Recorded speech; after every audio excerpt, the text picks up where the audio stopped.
I'm Miwa Messer. I'm the producer and host of Pour It Over, and C Pam Zhang is, of course, the author of How Much of These Hills is Gold, which 535 National Book Foundation, one of Barack Obama's favorite books of 2020, bestseller everywhere.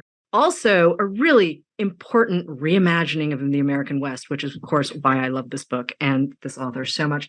And Pam is back with a book that's slightly different and slightly not, all of which we're going to talk about, called Land of Milk and Honey.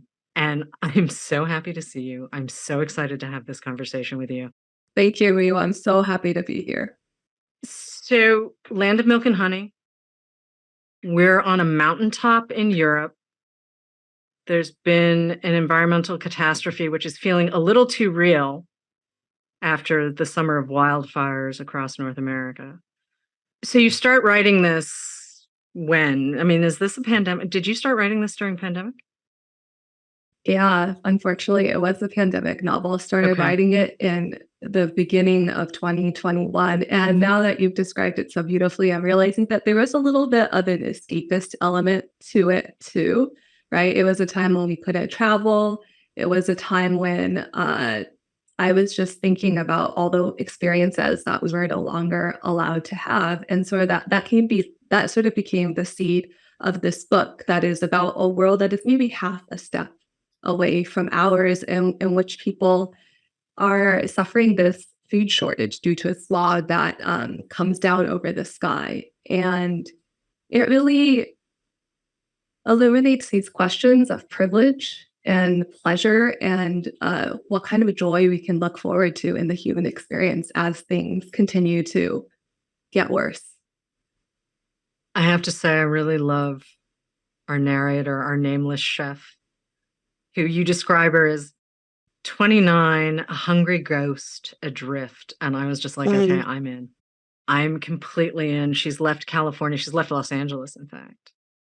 And she's kind of lied to get this job a little bit. She wasn't quite expecting to get this job. And suddenly she's cooking with ingredients that are not only expensive, they're rare, they're extraordinarily special. She's just working at a level that I'm not sure our hungry ghost who's adrift was ever thinking she would be working at. So when did you sort of find her?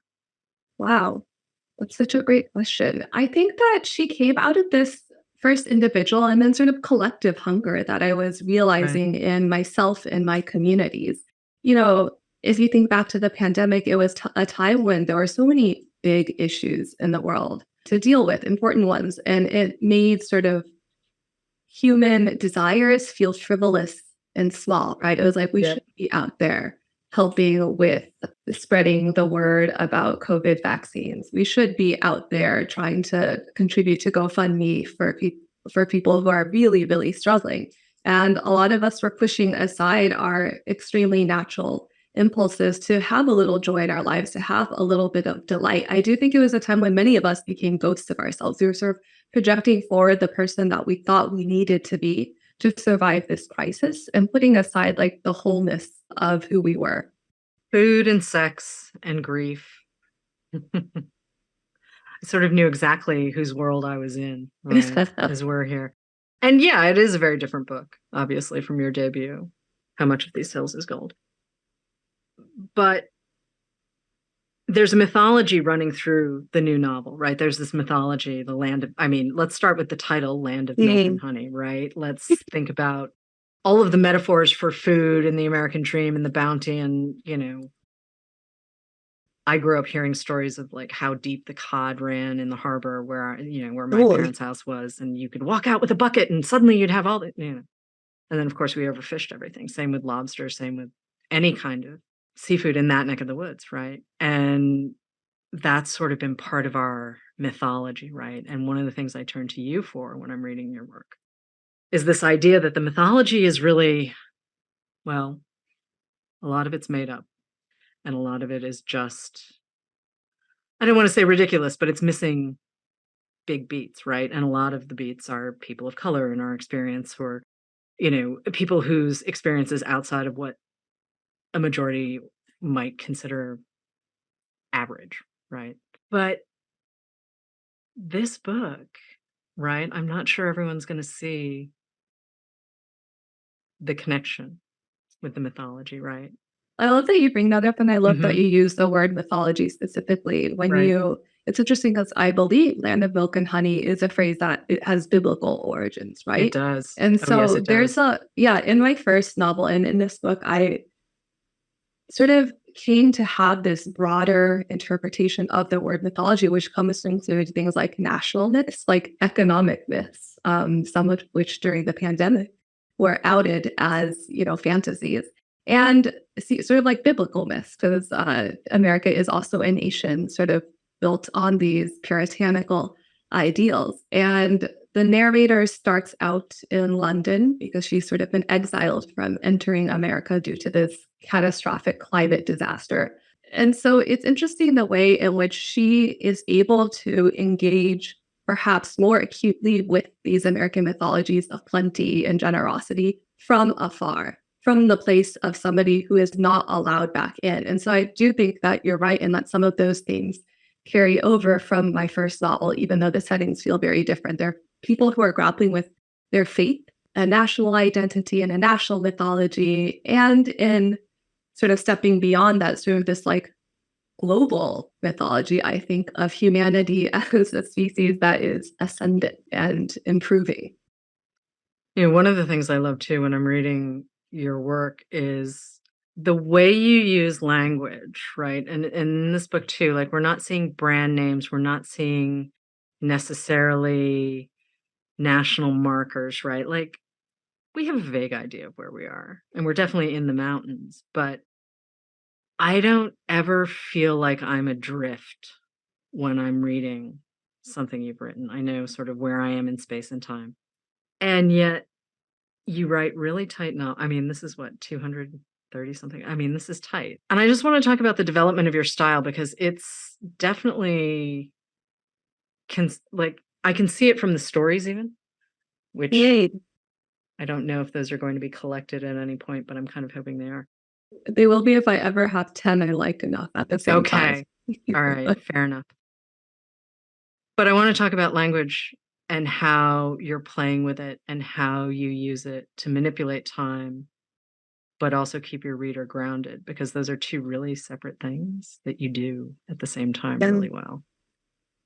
yeah, thank you for noting that. Yeah, I realized I have a sort of allergy to proper nouns, even when I'm writing realism, which I think Land of Milk and Honey is like on the border of. It's sort of, again, the real world that could happen tomorrow or in 2 years. And I think that that is a lesson I have learned from myths and from fairy tales, in fact, this way that you can create a feeling of timelessness and I think what we often call in books universality can be partly achieved through moving quickly through scenes, through not lingering too much in details that the reader's mind can sort of fill in for themselves. And I think a lot of that also comes from my writing process, which is like 99% editing, Miwa. Yeah. I sometimes hesitate to even say this because I think it can give an odd impression, but the first drafts, or rather what I call the draft zeros of each of my two novels, they were written in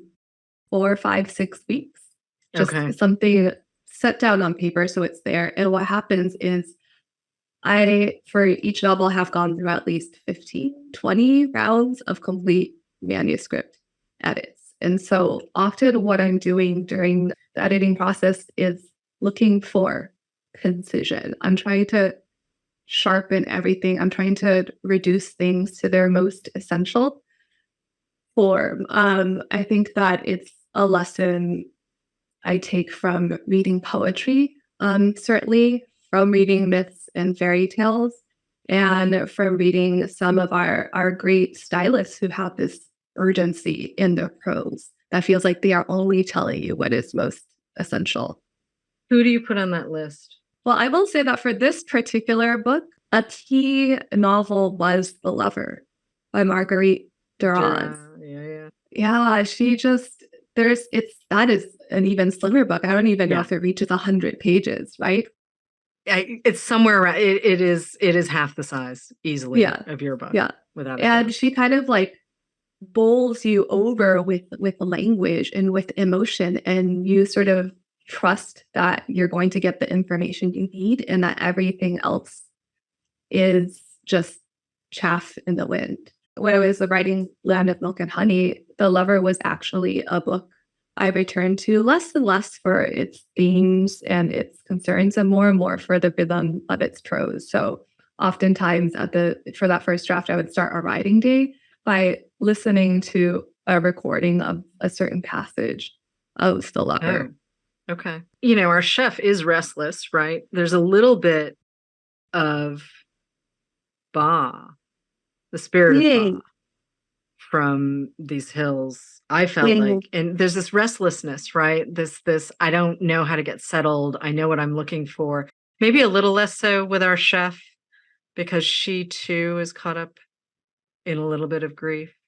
And she's trying to figure out where she sits. But there is this sort of energy to her movement, to her place in this world that you've created on this mountain. that's true. I hadn't thought of it like that, but there's certainly this shared like itchiness.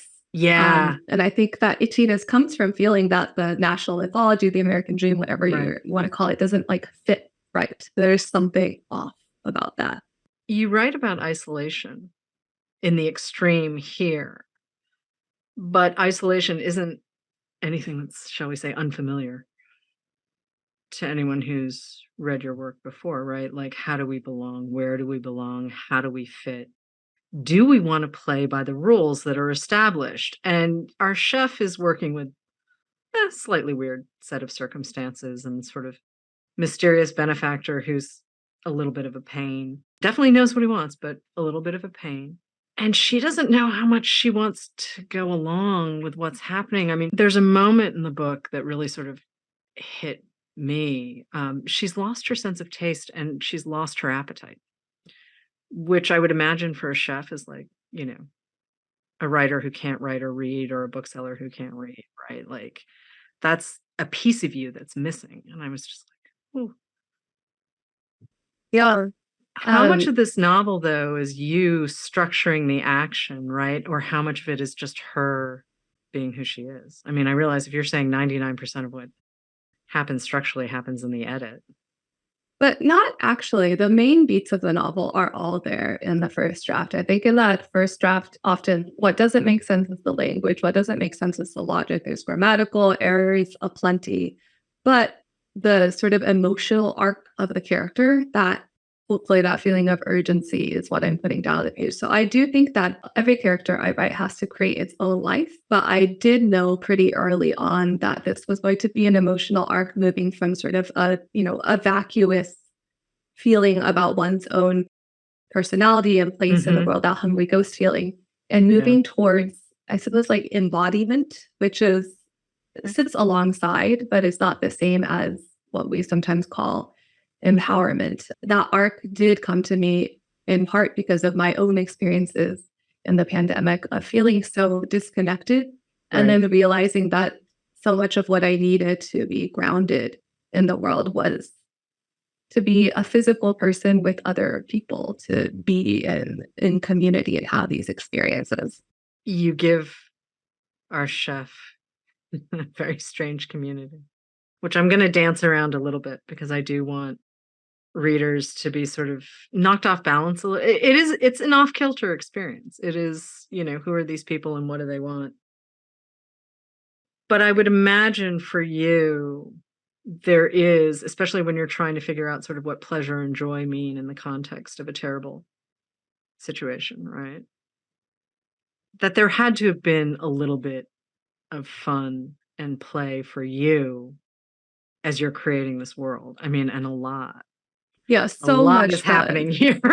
I mean, we talked, I kind of joked earlier about this novel sounding a little bit escapist when you described it, but it was. I mean, part of this was like I couldn't go out and eat meals. And so what could I do? I could remember the great ones I had eaten, and I could invent these like lavish ones for the chef. And so much of the pleasure of this book is in the food writing, and the fact that, there's food and sex in the novel. And I think there's a common erotic charge that runs through them. And as I worked on it, I came to develop a little bit of a theory for the unifying roles of great food writing and great sex writing.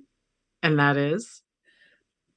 Okay. Now I'm like afraid to, and I'm like, I don't want people to put this on my gravestone. Maybe I'll change my mind in 5 years.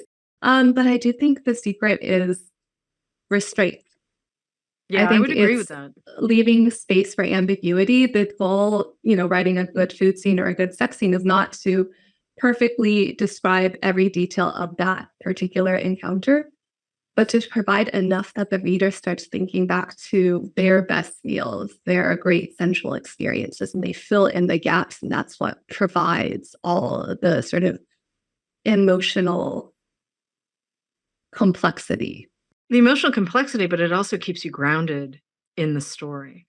And I think that there are some moments where I laughed out loud because of what you were putting everyone through. There were also some moments where I was like, well, I'm glad that's just not me. And yeah, I'm talking about a fictional world as if I could just walk down the hallway and somehow, hop on a plane and enter this world when in fact all I have to do is open the book. But it's a little wild to me as the reader how connected I felt to the characters. I felt and how much I wanted to know where we were going. Because you like pretty sentences, but you also like plot. Oh, Which I is a very love nice plot. balance to have. I feel like it's great because plot is coming back in vogue. There are a couple of years when I don't feel like it was cool to talk about plot as a literary author. I think people are going to be very sort of pleasantly surprised. But again, too, we need to keep your chef off kilter, right? Like she can't, if she figures it out quickly, then we don't have as much fun as readers. I mean, part of too what I'm wondering in terms of influences, right? You've talked about Duras and The Lover. But I mean, you come out of Steinbeck and Little House on the Prairie and all of these like uber American kind of reading experiences, right? We're in Europe eating Michelin level cuisine kind of thing, right? In a world that hopefully will not really come to pass, but could easily, right? But how do you reconcile where you came from with where you're going as a writer, as an artist? I mean, I think another deeply American genre is the narrative of the bumpkin American going to Europe and sort of rediscovering this entire world of senses and pleasure. So one of the other formative writers in creating this book was MFK Fisher.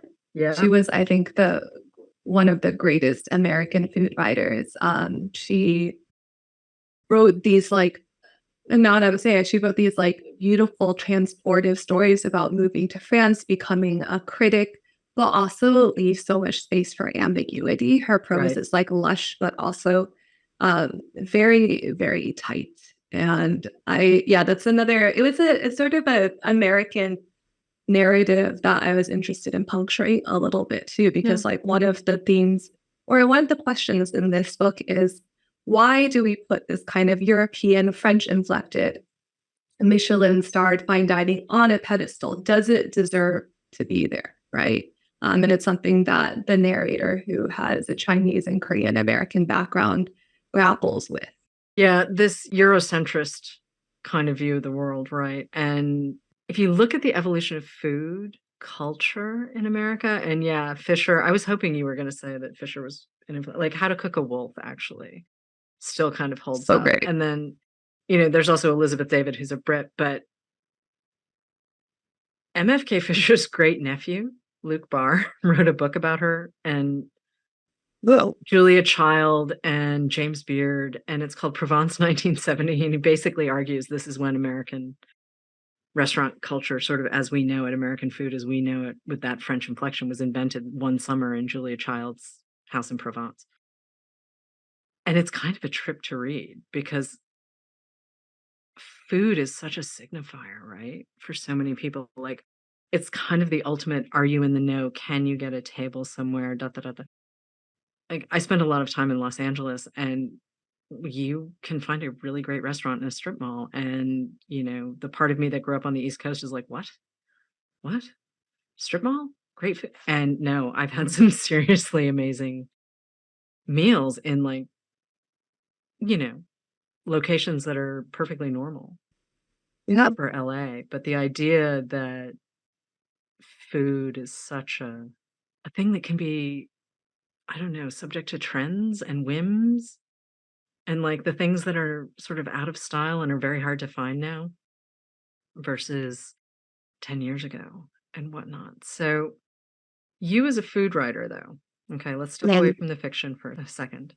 Would you ever consider just writing about food? I don't know. I think it's one of those dangerous things where you don't want to make your hobbies your job because of like what happens when you start to hate it. Which I've already seen the danger signals of that in fiction writing itself. So I think I would rather eat my meals and be present in them rather than be writing about them in my head. But I have some friends who are wonderful food writers and critics, and I just respect them and their viewpoints so much. But not a job I want to do. I often say like I want to get good at one thing first, and for right now, that's writing fiction. Okay. But I do love to eat and opine, just not by committing words to a page. Listen, that's totally fair. I am, there are just nights where I just want to eat cheese and crackers over the sink. And sometimes that's the right thing. Like there's different food. Yeah, going back to that question of like culinary hierarchy, I don't Right. think there should be a hierarchy. I think there are Right. different foods for different moods and it's all contextual. And I love like a bag of sour cream and cheddar at Ruffles just as much as I love like a Michelin star dining experience. Yeah, sometimes I do want just that bag of potato chips. Yeah, it's funny because like I was thinking about this like in the world of the novel where because of the Mhm. food shortage they have these like kind of like replacements for fresh ingredients. The chef at the heart of the novel is sort of chafing against that. But for me, I'm like, I probably would love that. I like love a chip made with 25 unnatural items that I can't pronounce. Like, I Right. love that. I love snack culture. Japanese convenience stores. I could feed Um, myself off of, any of them. I mean, certainly 7-Elevens are kind of legendary there, but then there's Lawson. Lawson's, yeah. Oh Yeah, my God, the Lawson's too. chicken. I mean, I'm perfectly happy to eat my way through a Yeah. convenience store If in the Japan. apocalypse strikes and you're close enough to one of those, that's where you should run in and take shelter. I mean, I do not feel the same way really about snack food in the States, but it'll Damn, do. I mean, I remember there was that moment with the potato chips from Singapore that had the duck salted egg egg. yolks. Yeah, yeah. Yes. Oh, I spent a lot of time with this early in the Okay, yeah, we pandemic. should not talk about sex because we could do a whole podcast on We actually just sex. could.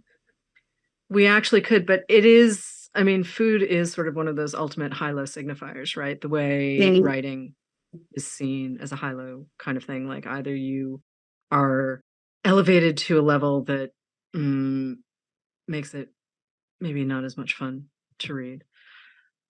Obviously, I'm not going to mention names, but we all have feelings about what you want to read and what you don't. Or there's this sort of level where everything is accessible, and some people love that, and some people don't. I think we're entering a place in the literary world and Uh hopefully huh. in the culinary world as well, where people are allowed to talk about what they love in both high and low culture. I think like even the literary world, we're seeing like this increasing blurring of genre, right? Like I think Carmen Maria Machado is one of sort of the big ones that broke out into the mainstream with stories that are like not only queer, but sort of like inflected by horror and speculative fiction. And we've seen so many writers of that ilk. And like, even for me, I think I am probably following a little bit in their footsteps because this book is genre wise and like, is it realism? Is it speculative fiction? Is it dystopian? Is it a romance? Like, you call it whatever you want. The point is, like, I wanted it to be pleasurable and enjoyable to read. And in a way to take seriously topics I think are considered less serious in American letters. Like one one thing in this book was the topic of female pleasure. And I was Right. interested in being really rigorous about Mhm. that. I think that we live in a culture in which female pleasure is often dismissed as like frivolous or a spectacle for other people, right? Or just hypersexualized in a way that kind of is divorced from individual people's experience of it. But pleasure is something to take very, very, very seriously if we are to survive. And female pleasure too can get dismissed as being trashy, depending Yes, on how it's yep, that's the word. I didn't use it, and but that's kind of fascinating to me. I'm like, oh, yeah. trashy. That's not a word that we use with men's appetites, I mean, Philip Roth, right? right? What is I mean, great writer, but like so much of it is writing about the penis and writing about male fantasy, but it's not trashy because it is, an American man of American letters. And yeah, I think it's also really subversive too to play with this idea of genre, right? Like for years and years and years, people would say, well, I only read this, I only read that. Leo, And why can't we? I mean, we're evolving as a culture, right? We're evolving as a society. Like, why can't we pull from different traditions, right? So Helen MacDonald and Sin Blaché have just written this novel called Prophet, which is yes, wild. It is so good. But it's what, and it, again, like a little bit what you're doing, only with more spy thriller. They're just like kind of saying, well, we wrote the book we wanted to read. yeah, I love that book. I actually blurbed it, and it's amazing to me because I love that. Like I loved Helen MacDonald's H's for Hawk. It's like speaking about like grief writing Right? and mythology, Yep. it's like one of the best. And so when I had the Mhm. chance to read Prophet early, I was so curious about where she was going to take something Right? that feels, from the back cover summary so different, but it still has so many of her qualities, like the precision of the writing, the almost like brutality of it, the forcefulness, the aliveness in language. It's all there. Like I think in general, I just love writers who go and do things that are different and feel like they're challenging themselves without betraying like the foundation of what draws them to the page.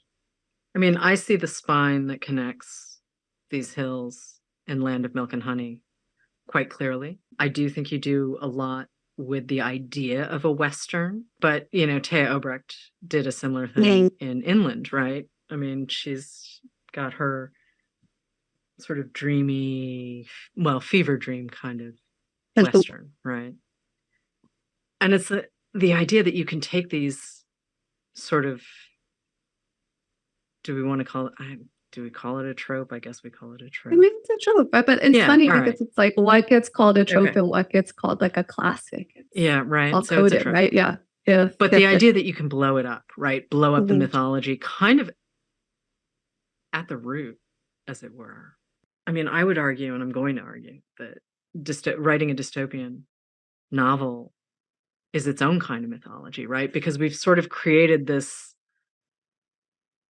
I don't know, they're guardrails for writing dystopians, right? Like certain things, you expect certain things to happen. Obviously, the details change from project to project.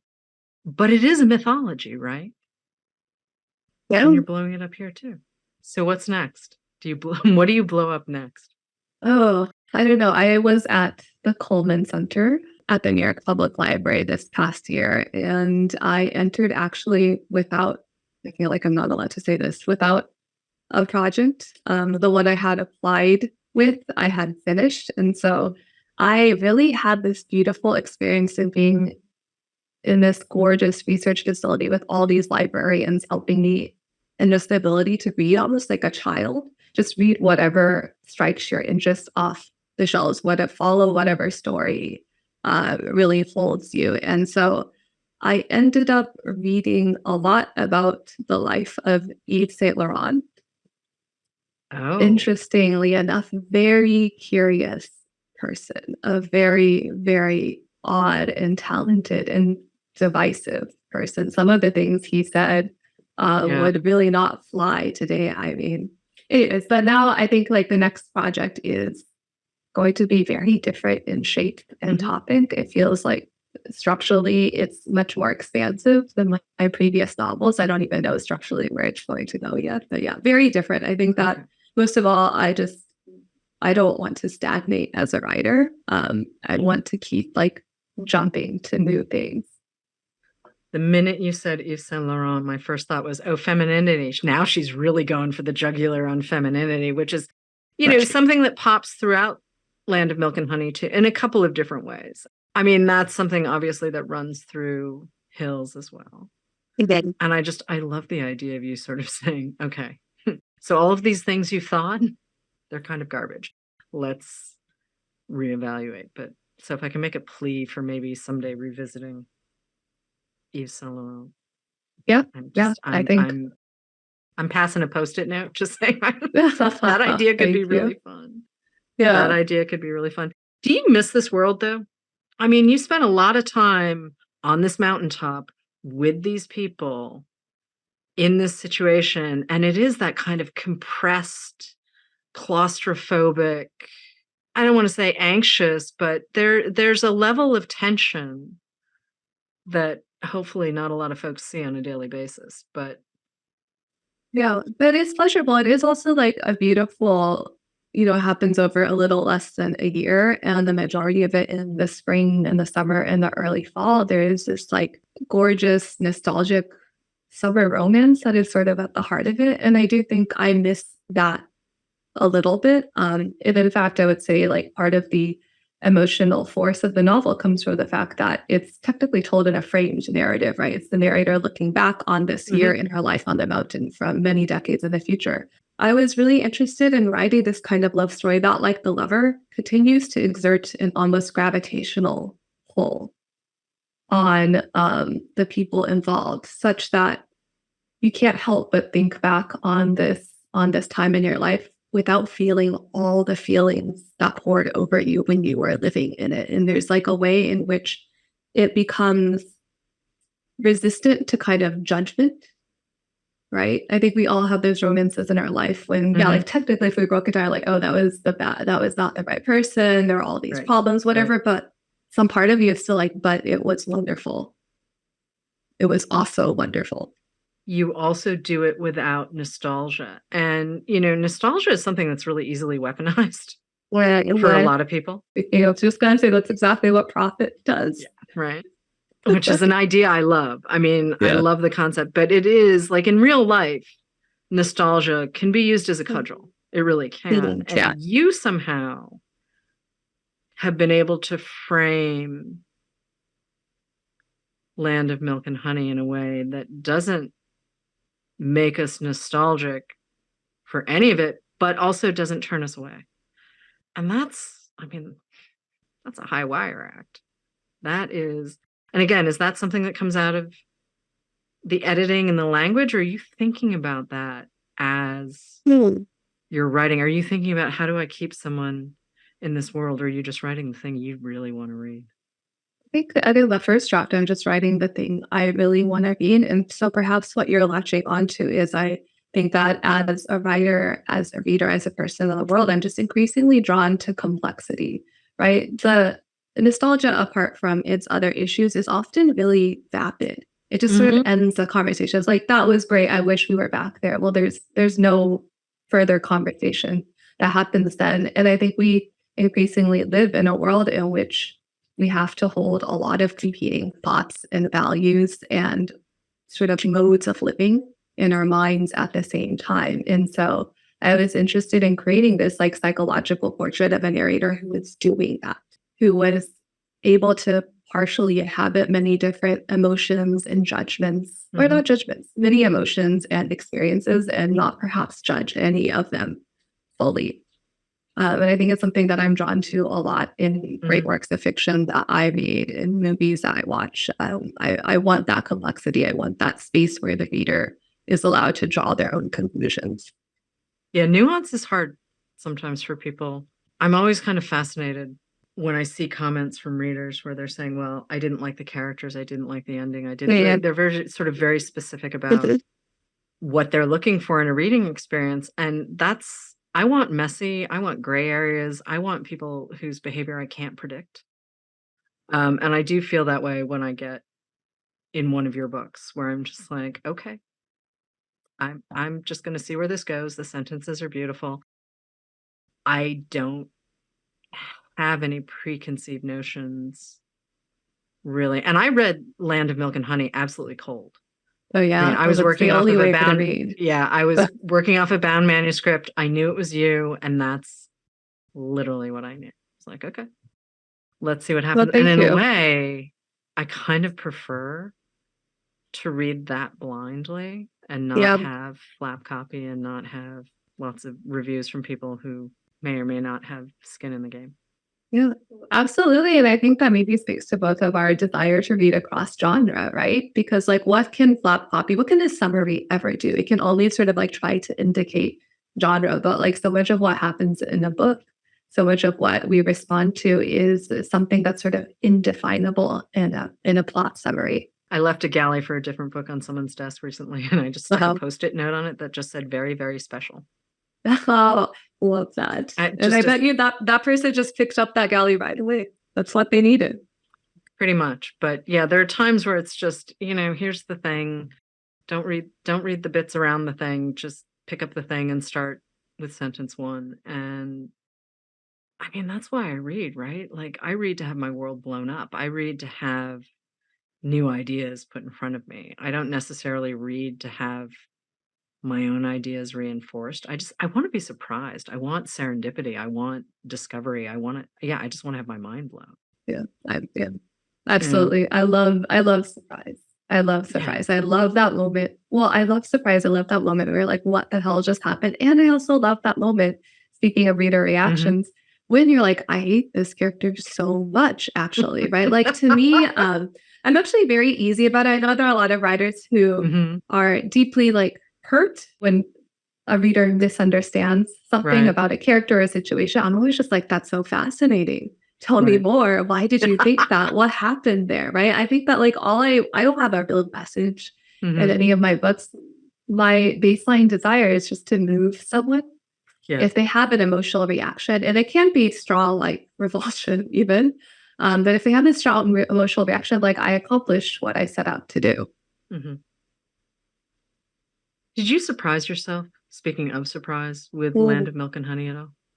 Oh yeah, all the time, all the time. So much of it was surprising, and yeah, again, knew the general emotional arc in the first draft, but I can't write a book if I already know everything that's going to happen.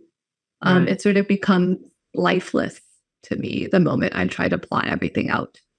Yeah, I'm sort of also rolling this idea around in my head. What you wrote the first draft of Hills in Thailand in 6 or 7 weeks. You write this book in the States in 6 or 7 weeks. The idea that you're translating that sort of intense experience, right? That's your starting point. I mean, that's a lot of words in not a very long time. And again, I understand the coming back and the rewriting and the chipping away and the polishing and all that happens, but the idea that that energy gets captured on the page, kind of from jump, feels really important. It feels like you can't separate the action and the character arcs and the language, right? Yeah. Yeah, right. Yeah, I think that's certainly right. And it is interesting because the project I'm working on now, the writing is happening very differently. Like I can't seem to keep a habit. I think that's an exciting thing for me. Okay. This one is happening so differently. The writing is coming in like little bits. And yeah, I do feel like it has a very different texture. It feels like a brand new challenge for me. It's like quite intimidating, but that's also what makes it exciting. I'm like, I literally don't know what this is. So I will have to wait and see. Oh man, now I'm dying of curiosity. Please, I'm really like I'm so curious because the process has changed for you, right? And I'm just, what does this mean? I mean, I really also believe that like no one gets better at writing. What do you I mean? don't think anyone gets better at writing. I don't think I'm a better writer. I don't think that the lessons you learn in one book necessarily transfer because they have to feel surprising and novel. What I think I get better at, and this is something I've been trying to like hammer home into the minds of some students in a novel writing class I'm teaching right now. What you get better at is failing fast and hard and often and joyfully, and acknowledging that no one ever well, okay, maybe some crazies out there, but pretty much most people don't write a perfect novel from the first sentence to last Hmm. sentence. You're Hmm. going to throw so much away. It's kind of inevitable part of the novel writing process. And so what you have to do is train yourself to be like, I am going to throw this away, like hold things lightly and don't be beaten down by what seem like failures or obstacles. Like those are just sort of like markers on the road. I love that idea of just getting faster at failing. I mean, you really do. And, what you were saying earlier about just getting the draft out, right? Like, I do think, and it's not just in the creation of art, whether it's a book or a film or what have you. I think people get stuck in this idea of perfection, right? And perfection is just not a real thing. It's just not a real thing. And, social media doesn't necessarily help Yeah. because you're seeing sort of, carefully chosen images and carefully chosen words or very what have you. And the idea that you have to actually live and just make mistakes in order to get the beautiful thing in the end, I feel like a lot of people have lost sight of that. Like, you Now, just gotta be messy for a yeah, little. it creates this like rigidity that I don't think is healthy for art, certainly, but also just not healthy for living, right? I think so much of what is charged about public discourse these days comes from the fact that we think that concepts, structures, governments, beliefs are Mhm. immutable Yeah. and that they should Systems. not change. Yeah, exactly. Right. It's not even like I'm saying that that was, that system or idea was bad when it was implemented 35 years ago. It might have been the best at the time, but it's not correct right now. And if we waste all our energy, like trying to cling so hard to something that's no longer serving us, we don't have that energy to spend in thinking of like what's next, what's around the bend. Ghost stories are really important to you because of how they represent what's missing, right? And certainly there is sort of there's a haunting element, let's call it, to Land of Milk and Honey. And you've said that it sort of comes from you being uprooted and noticing that things are missing and, your childhood was complicated. What, it was 18 places or 10 18, places yeah, before you like were 18? It was a lot of it moving was a lot. around. It was a lot. A lot, a lot, a lot of moving around. Do you feel more settled in your fiction now because of all of those sort of So building of worlds, right? Like, I mean, maybe you weren't settled when you were younger, but like, could you be the writer you are now if that hadn't happened?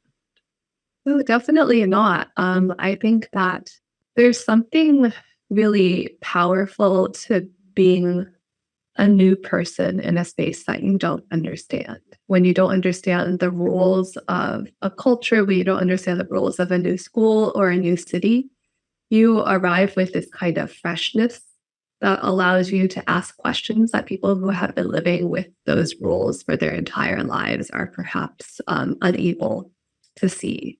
Right. And so I do think that's why, as a culture, we're kind of realizing that a lot of great art comes from people from marginalized populations. Right. It's because from that place of marginalization, they're able to like peer at the world in a really subversive and weird and fresh way. And then you put that together with this idea of ordinary people living epic lives, right? I'm paraphrasing you from a different interview that you did. The idea that you can use a novel to capture sort of this ordinary life, but recognize it for how extraordinary it can become. And I think it's hard to do in other media. I think the novel is sort of uniquely primed to show us that kind of arc and that kind of like we have space in a novel in a way that we don't, certainly not with a short story, but in other media as Yeah, well. Are you we have that. Yeah, we have the tool of interiority, which is such a huge thing because going back to like ordinary lives, often superficially in terms of like plot or action, not much may appear to be happening. But with the novel, you can go into all of the enormous and wonderful emotional upheaval that is occurring during that phase. And also, the novel lets you play with time in a way that is harder, I think, in a lot of other mediums. Yeah. Yeah. I just speaking of like this being a little bit of a pandemic book, I remember, coming a little bit out of the pandemic and being able to see friends for the first time.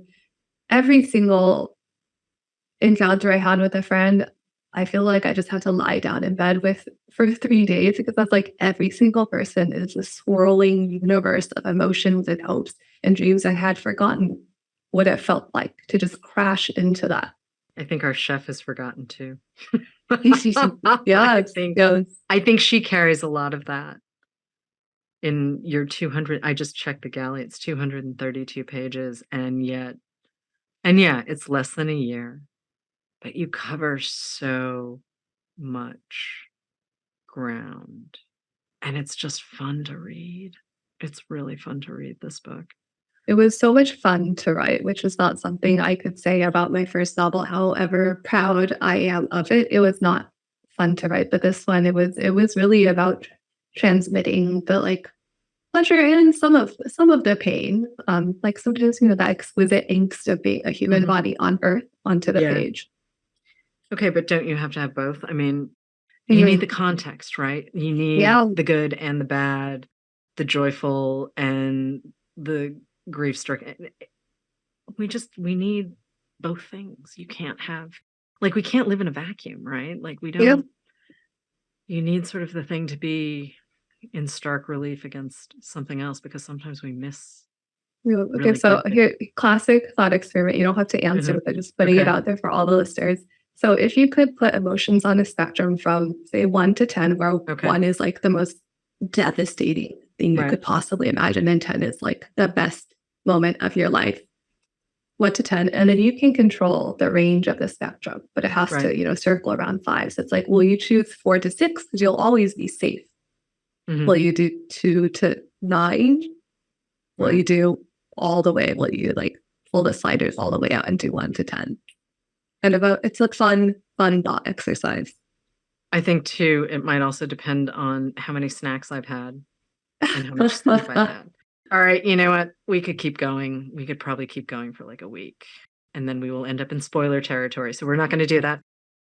Pam, thank you so much for joining us. Land of Milk and Honey is out now. If somehow you have not read How Much of These Hills is Gold, you should get that one too. But really, start with Land of Milk and Honey. Thanks so much. Thanks, Miwa. Thank you for listening. Poured Over is a Barnes & Noble production. To help other readers find us, please rate and review the show wherever you listen to podcasts.